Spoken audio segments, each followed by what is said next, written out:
This is my 2018 Yamaha MT09, and it's actually the third MT09 that I have owned, which immediately makes you think that I either absolutely love them or that I crash them frequently and go through a lot of them. However, neither one of those is strictly true, but this one is without a doubt my favorite one yet.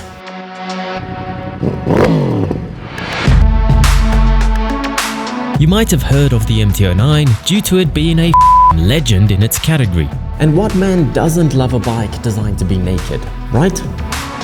It rapidly carved out a devoted following thanks to its torquey triple that, when paired with its naughty riding position, provokes your inner child and spits your inhibitions out the exhaust.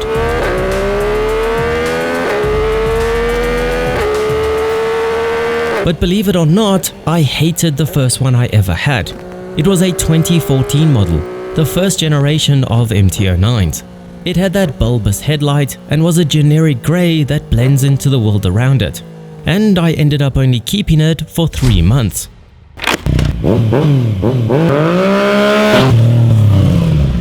My second MT09 was pretty much the same. It was the first gen yet again, but this time it was purple, although it did look black 90% of the time.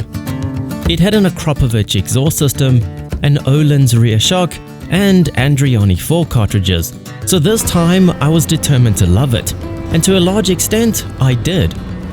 I improved the riding position with lower Pro Taper handlebars and wrapped it gloss white to hide the hideous purple, which made it look 50 times better instantly. But once again, I only kept it 6 months. So by now, you'd think I would just leave MT09s alone, since I clearly don't get along with them. However, I'm back again for the third time, this time with a 2018 second gen, and to be honest, I think it's the best bike I've ever owned. And we're going on 7 months together now, which is my new record for MT09 ownership.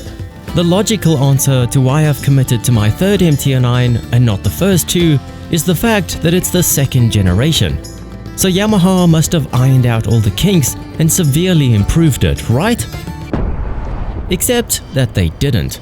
Yes, the second gen got an aesthetic refresh in the form of a new, sleeker headlight that I love. The indicators moved from mounted to the headlight to the side of the bike with these added shrouds, and a scorpion taillight making the bike look narrower and shorter. They also tried to upgrade the suspension, but to be honest, that was never my biggest issue with it to begin with. I also don't ride it hard enough to notice the differences, nor do I possess the sensitive butt to notice the changes. But the engine stayed predominantly the same, the old dash stayed the same, the frame didn't change, and it actually got traction control, which just made it worse. So I've realized that the answer doesn't lie in the bike, it lies in my own head. You see, there's more to riding motorcycles than the bike itself. I've learned that a lot of it has to do with the rider's headspace, because what I didn't tell you about was the bikes I had before and in between my MT09s, and the circumstances surrounding them. Right before my first MT09, I had a Yamaha R6, and no matter how many fans the MT has, the R6 will always have more. They were just that good. So changing to a naked bike like the MT was an abrupt change. Sure, the MT has an abundance of torque, which was fun, but it had an upright riding position. It looked bland in comparison, it didn't have that sex appeal, and wasn't built with the same sporty intentions in mind. You can tell by the combined master cylinder and reservoir, by the simple suspension and gear linkage that couldn't even be flipped into GP shift. And at the time, all I knew was sport bikes. I was a 22-year-old who had dreamt of owning sport bikes like my dad my whole life. And suddenly, this boring grey naked bike with a stuck-up riding position seemed like a step backwards. So after 3 months with the first MT09, I returned to sport bikes. An R1 of all things, continuing my love for superbikes, and I was pretty content with it. However, after only a year, I had to sell it to move to the UK. And once again, I needed to find a replacement bike, but this time in England. sport bikes were basically out of the question as a 22-year-old with no insurance history over there. It would literally be cheaper to buy 2 bikes than to insure one sport bike.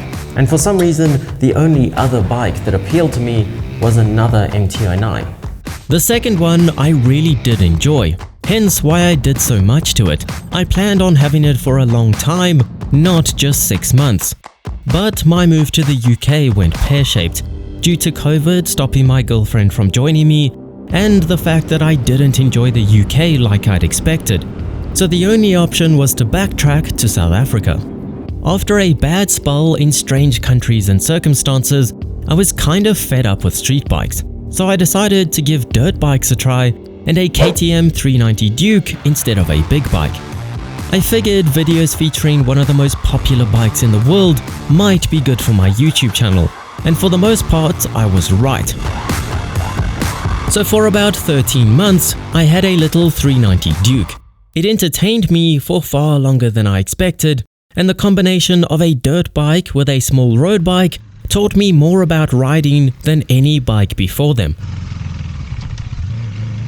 But naturally, I eventually longed for more horsepower once again. I'd really enjoyed my sporty little naked bike and didn't have much desire for another sport bike, which surprised even me. So once again, my mind settled on an MT09. I really don't know why, but for some reason, not many other naked bikes appeal to me, not to mention their ridiculous price tags. But this time, I was determined to get a second gen, and in a color that I actually liked.